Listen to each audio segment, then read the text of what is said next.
So year to date, what's the scorecard? Well, we've got the Nasdaq up 31% year to date. We've got the S&P 500 up 8.47% year to date, and the Dow Jones is negative for the year at, well, minus 0.69%. Now, this is really not surprising. Recall that last year, which was the worst performing index? The Nasdaq. The Nasdaq dropped the most last year, and then the S&P, and which did the best last year? The Dow Jones did the best last year. So it's the complete reverse this year. So this is something that you got to understand about the markets. The market is a mean reversion machine. So whatever tends to do the worst in one year tends to do the best in the following year. Now, of course, this doesn't always apply to individual companies. It applies to indexes in general, or all great companies for that matter, right? And that's why one of the common mistakes that investors make is that they tend to make decisions based on looking at the rearview mirror. So people who, for example, last year they see, oh, Nasdaq is doing so badly, so they sell the Nasdaq. The Dow is doing so well, they buy the Dow. And what happens this year? They get screwed, because then what they bought last year, the Dow, doesn't go up. And what they sold last year, because they thought it's bad, goes up. So always remember that in markets, never think linearly. Nothing goes up in a straight line. Think in terms of cycles. That's how it moves. So again, not surprising, Nasdaq leading the way. Now again, S&P 500 officially is now in a bull market. Again, a bull market is defined as the market closing 20% above the low of the bear market. And as of this particular day over here, right, it closed 20% above the lows made in October last year. And then it went back down again and then closed back above again. So it's kind of like chopping around.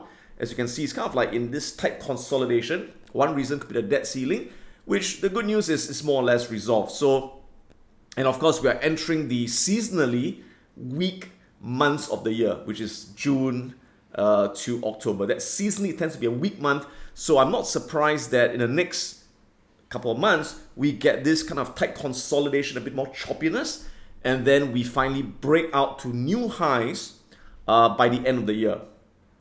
Because remember that pre-election years, US presidential pre-election years tend to be the most bullish of the 4-year US presidential cycle. All right. The Nasdaq has been in a bull market for a lot longer already, but the Dow is not yet in a bull market. Again, something interesting. Remember last year, it was the Nasdaq that went into the bear market first. Then followed the S&P, and the Dow was the last to go into a bear market. So now it's the complete opposite. The Nasdaq leads into a bull market, the S&P follows, and the Dow is like, going to catch up, right? Now, of course, you have got still some people saying that this is not a bull market, right? There's still people in denial that they say that the market is going to go back down and going to, go lower than the bear market low and continue the bear market. And I keep saying that everything is possible. We can't predict the future. Of course, if there's a nuclear war or something happens from left field, of course it could happen. But the probability of it happening is very low in my opinion, because once the market is up, the market is right now about eight months into this bull market. So once the market is up like 8% over the last 8 months, and the bull market momentum has started, it's very, very unlikely that it would go back and revisit those lows again. But like I said, in investing, we never know. Anything can happen in the future, and that's why we never make investment decisions based on market predictions. That's right. We always make investment decisions based on the individual companies. As long as it's a great company and it retraces to undervalued levels, we add in our positions. We take a long-term view, 3, 5, 10-year view, because in the short term, no one knows what's going to happen. But in the long run, it always goes up. A portfolio of great companies always rise in time, and that's what gives us confidence as investors. Now, of course, there are also a lot of people saying that the reason the Nasdaq has gone up so much, or even the S&P 500, is because of the hype in AI. AI. So that's hyping up the whole market. It's a bubble. It's not sustainable. Well, let me put it this way. Yeah, I think in the short term, sometimes markets can get a bit bubbly. They can be overextended. And of course, after that, you get a retracement, right? But AI itself is not an empty hype like the dot-com bubble in 2000. If you have been using AI tools like I have been, I'm now crazy about AI. My whole company is crazy about AI. We're kind of like, learning everything we can about all these AI tools. And as you guys know, ChatGPT that launched in November seems so amazing. It's now outdated. ChatGPT is now outdated. If you look at other stuff out there, it's really freaking amazing. All right. Now, what does this mean? If you think about it, with AI tools, number one, as a company, you can save a lot of cost, and your productivity will increase tremendously. It's like a lot of my staff are now finding that what took them an hour to do some kind of writing or coding, they can now do it in 10 minutes using Bard, Google Bard, or ChatGPT 4 and all these things. Now think about it, right?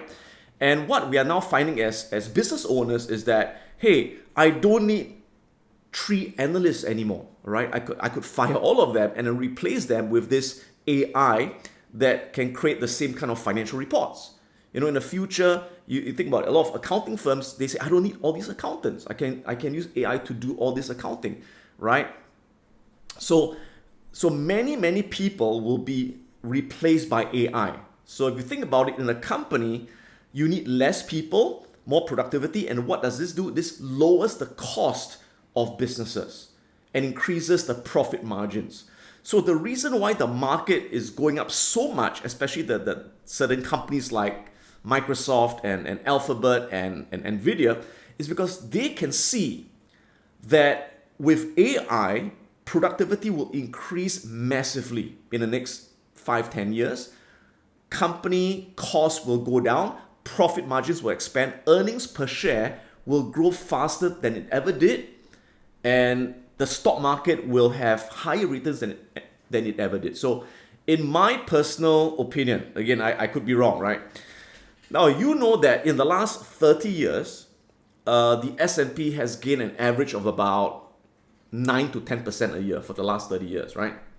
But in the last 10 years, the S&P gained about 13%. So not only is the market always going up in the long run, but it's going up at a faster pace. Now, some people say, oh, it's because of money printing, because the Fed prints money, right? That's the argument. I say bullshit. You know why? Because this year, the Fed did not print money. In fact, this year was quantitative tightening, where they reduced the money supply and all the bear stock were going to crash, but the market went up. Why? Because I keep saying that it's not just the money supply that drives the market up. What drives the market up are earnings and cash flow. The more money company makes, the more the market goes up. All right? So I think that in the next 10 years, companies will make money faster than ever before, with higher profit margins, with more growth because of productivity, increase because of AI, and the stock market not only will keep going up in the next 10, 20, 30 years, but you go up in an accelerated pace. So, I'm really, really excited about the future, but that's just my opinion, right? Okay, so let's move on. Now, on a sectorial basis, let's take a look. For the month, let's take a look at year to date, right? So year to date, January to end of May, what are the 3 best sectors? All right, technology, consumer services, consumer discretionary. Isn't that what I said at the start of the year? I told you guys this will be the 3 best sectors. And I know that because it's not because I'm smart, but because it's called common sense. Remember, last year, these were the 3 worst performing sectors. Okay, so do write this down and do remember this. Usually, the sectors that perform the worst in a bear market will perform the best in the next coming bull market. And that is exactly how it's playing out. This is textbook playbook that I've seen in the last so many bear markets I've lived through, right? And last year, which were the best sectors? Energy was the best last year. It's the worst this year, right? The market's a cycle. The best becomes the worst becomes the best. It's always like that. So again, as an investor, you don't think linearly, you think cyclically, right? But you guys know personally, I do not buy energy stocks. I don't touch them at all. Ooh, voodoo, right? Okay. I don't buy utilities. I don't buy basic materials. All right. So the only thing that I buy that is down this year is healthcare, right? So healthcare has been selling off, has been underperforming this year. And that's why recently I've been focusing on wanting to buy more healthcare stocks, because I like to buy things which are down then I get really cheap, undervalued prices from there. Yeah. On a monthly basis for the month of May, technology led because of AI again, communication services and consumer discretionary. And again, the worst was energy. All right. Okay, so one of the overhangs in the market, as you guys know, in June was this debt ceiling, which I made a video about the last month, a couple of weeks ago, and I said, okay, this could be the black swan that crashes the market in the short term. If the market crashes, I'll buy, right? But it looks like it's not going to happen. Market's not going to go down very much because they came to an agreement, right? So the US House passes the debt limit bill in a bipartisan vote. So the Democrats and Republicans, they kind of like, all right, let's work together, let's pass and increase the debt ceiling. All right. Now, it hasn't passed the Senate yet, but that's not an issue because the Senate, the Democrats have a majority in the Senate. So as long as the Democrats have a majority, they'll pass it through and no issue. All right. So the debt ceiling is more or less resolved. Nothing to see here, folks. Move on, move on, move on.